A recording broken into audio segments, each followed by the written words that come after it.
ఈరోజు మీడియా సోదరులు కూడా చాలామంది మనం పోడ్కాస్టింగ్ చూస్తున్నా, మీడియాని చూస్తున్నా, చాలామంది పాస్టర్స్ బీసీ క్వశ్చన్స్ అడుగుతున్నారు. చాలామంది మత ప్రచారకులు, అది ఏ మతమైనా కావచ్చు, అడుగుతున్నారు. ఎందుకు మీ మతంలో ఎందుకు ఇలా ఉంది, మా మతంలో అలా లేదు, మీ గ్రంథం తప్పు, మా గ్రంథం మంచిగా చెప్తుంది అని అంటున్నారు. కానీ ఒకటి గుర్తుపెట్టుకోండి, ఈరోజు బైబిల్ అనేది ఎవరి కోసం? యేసు ప్రభుని నమ్మిన ప్రతి ఒక్కరి కోసం, క్రైస్తవుల కోసమే కాదు, అది యేసు ప్రభుని నమ్మిన ప్రతి ఒక్కరి కోసం బైబిల్ ఉంది.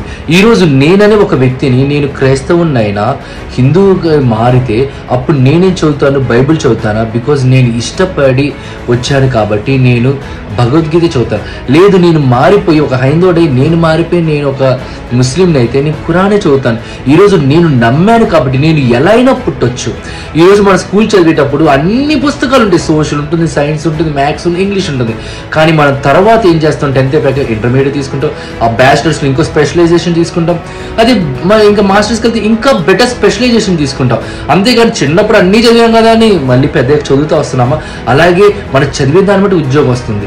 ఈరోజు నేను నమ్మి యేసు ప్రభుని సొంత రక్షకుడిగా అంగీకరించాను కాబట్టి ఈరోజు నేను బైబిల్ చదువుతున్నాను. ఆ బైబిల్ ఉన్న ప్రతిదీ నేను ఫాలో అవుతున్నాను.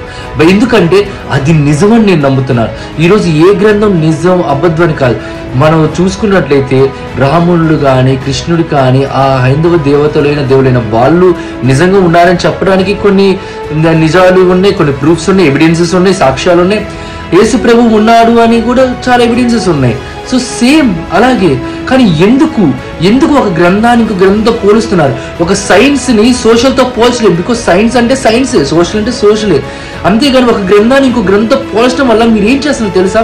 మీరు ఒక మతాన్ని సృష్టిస్తున్నారని చెప్పేసి మీరే మత కలహాలు లేపుతున్నారు. ఒక గ్రంథాన్ని ఇంకో గ్రంథంలో చూపించి తప్పు చెప్పండి. ఈ గ్రంథంలో ఉన్నది ఈ గ్రంథం వరకే, ఆ గ్రంథంలో ఉన్నది ఆ గ్రంథం వరకే. అంతేగాని తప్పులు చూపించడం వల్ల, ఎందుకంటే బైబిల్లో రాసింది భగవద్గీతలో రాయరా? మరి అప్పుడు బైబిల్లో రాసింది భగవద్గీతలో రాయనప్పుడు దీంట్లో ఉండదు కదా. మరి దీంట్లో ఉండదు అన్నప్పుడు దీంట్లో ఎలా చూపిస్తాం? ఇప్పుడు దీంట్లో రాసింది దీంట్లో లేనప్పుడు ఎలా చూపిస్తాం? సో మీరు ఎందుకు ఆ రెండింటినీ కలుపుతున్నారు? ఎందుకు వేరే మత పుస్తకాన్ని కలిపేసేసి మీరు ఏం చేస్తారు తెలుసా? కన్ఫ్యూజన్ తీసుకొస్తున్నారు. ఎదుటోళ్ళు ఒక కుట్రని, కుతంత్రాన్ని, ఒక ద్వేషాన్ని, కోపాన్ని నింపుతున్నారు. ఈరోజు ఎంతమంది కొట్టుకున్నారు తెలుసా? మీ స్వార్థం వల్ల.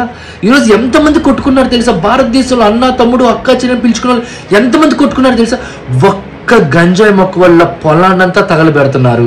కానీ మనం చేయాల్సింది ఏంటంటే పొలాన్ని కాపాడటానికి ఆ ఒక్క గంజాయి మొక్కను తీసేయాలి. మీరు ఆ ఒక్క గంజాయి మొక్క కోసం పొలం అంతా, ఇండియా అంతా పాడు చేస్తున్నారు. ఆ మతాన్ని తీసేయండి, ఇండియాలో ఉన్న ప్రేమని కాదు.